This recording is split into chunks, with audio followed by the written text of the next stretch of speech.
جناب آقای داوودی، ما اگر از شما بپرسیم بیمه چه نقشی تو زندگیتون داره، چی دارید به ما بگید؟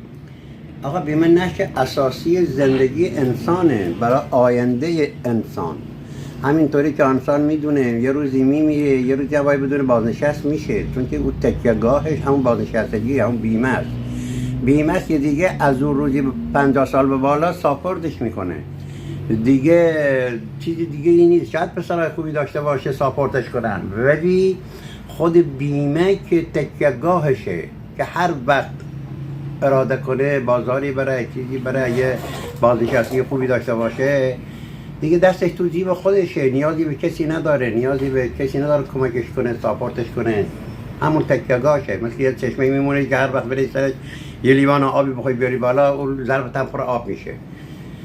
انسان باید حتما بیمه داشته باشه برای روز مباداش، روزی که دیگه سرون پیریشه، که دیگه عصا تو دستشه، اون وقت میفهمه بیمه یعنی چی. اون وقت میفهمه بیمه یعنی چی. ممنونم جناب آقای داوودی. زنده باشین، ان شاء الله موفق باشین، سلامت باشین بیمه گذاران. قربان شما.